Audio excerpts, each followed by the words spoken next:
Subtext is the secret sauce that gives your story flavor beyond the words on the page. It's all the things that are not said but still felt by the reader or viewer. In today's video, we'll uncover the strategies that allow dialogue, actions, and even settings to suggest more than meets the eye. Imagine subtext as the silent language of your story, a conversation beneath the conversation. It's what characters really think but never say directly. The truth that simmers below the surface of their words. Subtext is the unspoken tension in a room, the emotions hidden behind a glance, and the unvoiced desires shaping a character's actions. For example, a king may tell a knight, "Your loyalty has not gone unnoticed." On the surface, it's a simple statement of recognition, but the subtext is rich with unspoken messages. Perhaps the knight failed to protect the queen, and despite the king's words, there's an underlying threat here. Or maybe there's a history of mistrust, and the knight hears it as a warning. The king is watching. But how do we dig into this invisible layer? It starts with understanding that every spoken word carries the weight of a character's history, their secrets, and their deepest fears and wishes. The context of who is speaking, what has led to this moment, and what's at stake shapes the subtext. When a character's words and their true thoughts don't match up, that's where subtext lives. It's not just about deception, but about protection, fear, and often a conflict between desire and duty. To create subtext, you need to know your characters well. What are they afraid of? What do they want? And what is the one thing they would never say out loud? And always remember, subtext is not about being vague. It's about being specific without being explicit. Dialogue is the vehicle for characters to express themselves, but it's the subtext that reveals their true colors. Subtext in dialogue is the art of saying one thing and meaning another, often conveying more than the words themselves. It's a difference between the character's speech and their internal reality. First, consider timing. The moments a character chooses to speak or stay silent can reveal volumes. A pause before answering a question could indicate hesitation, a hidden truth, or internal conflict. For instance, if a character is asked about their allegiance and they hesitate before professing loyalty, the audience will naturally suspect there's more to the story. Next, focus on implication. Characters don't always need to express their feelings directly. They can imply them through anecdotes, questions, or even offhand comments. A warrior might say to a fellow soldier, "I've seen many men eager for battle, but the wise ones know the price of glory." Without saying it outright, he's expressing his own reservations about war.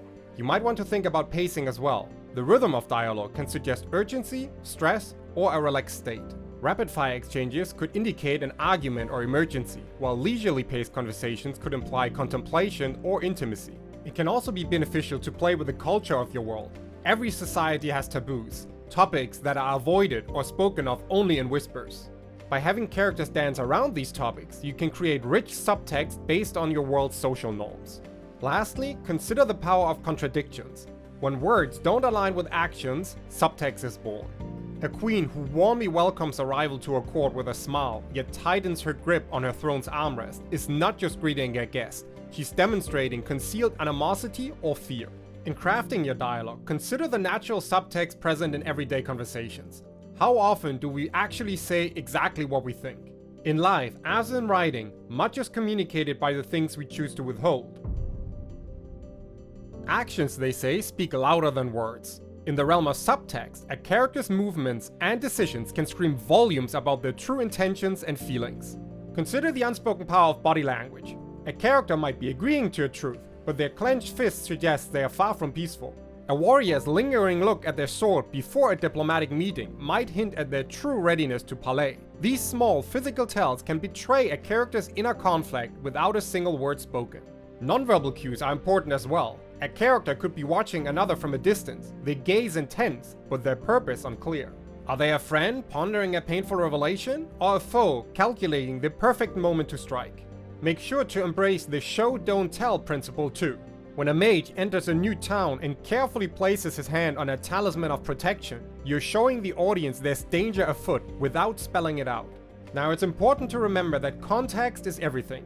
The same action can mean different things in different situations. A knight bowing deeply to the ruler could be a sign of respect, or under certain circumstances, a calculated display of feigned loyalty. The surrounding context gives the action its subtext.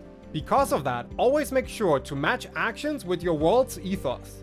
If you've built a world where looking someone in the eye is a challenge to combat, A character's steadfast gaze at a superior becomes a rebellious act, not just a way of paying attention. And finally, don't forget about contrast. When a character's words are at odds with their actions, you create rich subtext that invites the audience to look deeper. A leader who speaks of peace while quietly amassing an army is a classic example. Their actions undercut the words, revealing their true agenda and adding layers to their character.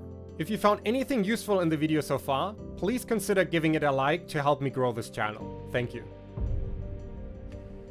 The settings in your world can speak to the audience, telling tales of history, emotion, and subtext without uttering a single word. Think of settings as a reflection of the inner world of your story. A throne room adorned with weapons from conquered lands doesn't just speak of victory, it whispers of the violence that underpins the throne's power. A bustling city market, on the other hand, where merchants smile yet their eyes never meet, suggests a culture of silent mistrust and fear of conspiracy. Symbolic locations can add additional depth. A crossroads in a desolate landscape isn't just a place, it's a cross-section of choices, paths taken or not taken. It's where fates are decided, and readers know it. They'll look for clues in your description, trying to figure out more than the characters might themselves. Cultural settings, on the other hand, carry their own weight of unspoken rules. A tavern where everyone lowers their voice when a particular topic arises hints at collective secrets or forbidden knowledge. It shows the audience what's normal and what's dangerous to discuss, painting a picture of societal pressures and norms. Architecture can also be an especially potent medium of subtext. A grand castle with crumbling foundations can symbolize a once great dynasty facing decay. You see the pride on the surface, but also the rot underneath. Or consider a humble cottage with its door always open, suggesting a community of open hearts and shared burdens. The key to using settings effectively is to ensure they're not just physical locations. They are emotional landscapes, charged with the memories and values of the people who inhabit them. Now, integrating dialogue, actions, and settings as individual streams of subtext is all about alignment. Start with a character's desire. Let's say your hero longs for freedom. Their dialogue might not openly declare this desire, but it can question the nature of duty and choice. Their actions, perhaps a lingering look at the horizon or the way they avoid the change of the throne room, reinforce this unspoken wish. And this setting, maybe a tower room with a view of distant lands, speaks silently of the world beyond their reach. Next, consider their fears. If our hero is secretly afraid of the responsibility that freedom brings, their words might unintentionally reveal a need for guidance. Their actions could show a reluctance to step outside of familiar paths, and the claustrophobic spaces they frequent subtly underscore their internal struggle. Finally, use cultural context to add another layer. In a world where duty is prized above all else, our hero's conflict becomes even more profound. The society's grand halls and rigid ceremonies become a constant reminder of the life they are expected to lead, providing a stark contrast to their envoy's dream of a different future. In the end, it's not about making readers work to understand your story. It's about giving them the pleasure of discovering the richness that lies beneath the surface. Metaphors and symbolism are your allies when it comes to painting subtext. They let you tie characters and themes to images and objects. A wilting flower in a character's hands can symbolize lost youth or a dying relationship, all without a single word of explanation. Irony is another powerful tool. It occurs when there's a gap between what's said and what's meant. A character who speaks of honor while plotting betrayal is a walking embodiment of irony. The audience sees the gap and tension builds. Contradiction can also be a gateway to subtext. When a character's words clash with the setting, say a speech about peace in a room adorned with weapons, the environment undercuts the entire message. Now, when using these devices, keep it natural. Don't force a metaphor or symbol where it doesn't fit, and don't make the irony so heavy that it loses its subtlety. The art lies in using these tools just enough to enrich the story without making them the focus. Just as the use of subtext needs a delicate touch, so does the inclusion of character resurrections. Check out the video at the top sharing my comparison of Gandalf from Lord of the Rings and Jon Snow from Game of Thrones. Navigating the undercurrents of subtext can be tricky, but mastering it brings your storytelling to new heights. Let's talk about the potential pitfalls and how to sidestep them, as well as the payoffs when you get it right. The risks are not without significance. Subtext can misfire if it's too obscure, or if the audience misses the cues. When the clues are too subtle, the intended meaning flies under the radar and the story may feel flat. It's a delicate balance. Too much hand-holding and the magic of discovery is lost. Too little and the reader is adrift. To avoid confusion, ensure that your subtext is grounded in context that your audience can understand. If your character's actions are meant to convey a hidden motive, then the groundwork needs to be laid early on. A rogue's glance at a hidden blade hints at betrayal if we've seen the seeds of discontent sown beforehand. Now, there are rewards to these risks. When subtext is used skillfully, it engages readers or viewers on a much deeper level. They become detectives, piecing together the puzzle you've woven into the narrative. It creates a richer, more satisfying experience as readers sense the depth beneath the surface. And when they catch those subtle hints, the story sticks with them, lingering in their mind long after the last page has been turned. In your own writing, strive for clarity in your subtext. It should be a clear whisper, not a mumble.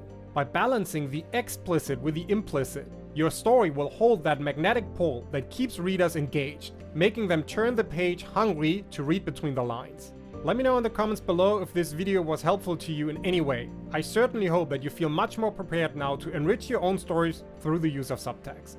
Thank you for watching, and don't forget to subscribe to the channel for more content like this. Have a great day, and see you in the next one.